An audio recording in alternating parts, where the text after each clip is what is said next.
Good afternoon, everybody. I hope you enjoyed your spring vacation. And now let's get back to work. Today we're gonna take the simple present tense. So, the simple present tense. What is a simple present tense? We use the simple present tense when we are writing about something that is repeated, is always true, or is happening in a future time.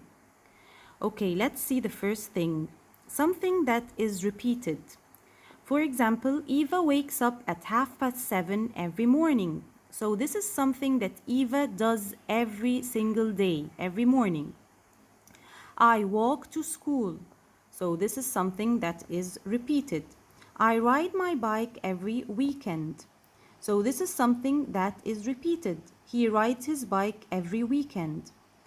Always or generally true. The sun sets in the west. So this is something true and this is something that always happens. I speak Urdu, or for example, I speak Arabic. So this is something that is true and that always happens. They live in a city. So this is something that always happens and something that is true. Happening in a future time. The bus leaves at 9 o'clock. The film starts at 3:30. Okay, let's see verb to be together, everybody. I am. You are. He, she, and it is. We are, you are, and they are. So as we can all see here, that the subject takes am. So this is the only subject that takes am. You, we, you, and they take are. He, she, and it takes is. Okay, let's see another verb. Verb to run. I run. You run. He, she, it runs. We run. You run. And they run. So as we can all see that we added an S to the verb with the subjects he, she, and it. So the verb becomes runs. But with the subjects I, you, we, and they, we don't add an S. Okay, and here is the verb to sing. I sing, you sing, he, she, and it sings, we sing, you sing, and they sing. So we also added an S with the subjects he, she, and it, and we didn't add an S with the subjects I, you, we, and they. Okay, here the form of the verb depends on the subject.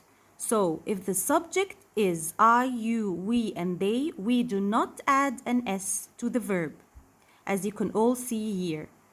Run, sing, laugh, and jump. We didn't add an S. But here in the subjects he, she, and it, we added an S to the verbs. So the verbs becomes runs, sings, laughs, and jumps. Okay, here, if any verb ends with O, CH, SH, double S, S, X, or Z, we add an ES to the verb. For example, the verb fix. So fix becomes fixes. So we added an ES to the verb. Go becomes goes. We also added an ES. Wish becomes wishes. Buzz becomes buzzes. We added an ES. And here, if the verb ends with the letter Y, we remove the Y and add an IES. For example, in the verb carry. So carry becomes carries with an IES. Cry becomes cries. And tidy becomes tidies with an IES too. Okay, here if we have, if the verb ends with a Y, but before the Y we have a vowel, like in the verb say, before the Y is an A, so A is a vowel. So we don't add an ES. we don't add an IES, we just add an S.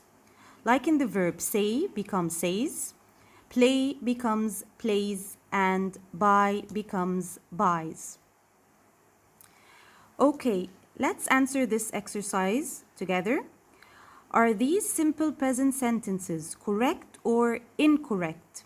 I rides my bike around the field. Is this sentence correct? Is the verb correct? I rides. Very good. I can hear you all saying that it is incorrect. Why? Because the subject I doesn't take an S. We don't add an S to the verb with the subject I. And what other subjects that we use that we don't add an S to the verb? The subject you, the subject we, and the subject they. Okay, and here she knows the answer. So, is this correct? Yes, very good. It's a correct sentence. The verb is correct because the subjects she, he, and it take an S. So we add an S to the verb. Very good. They jumps on the bouncy castle. Is this a correct sentence, everybody? Is the verb correct? No, it's incorrect. Very good. Why? Because the subject they, we don't add an S to the verb with the subject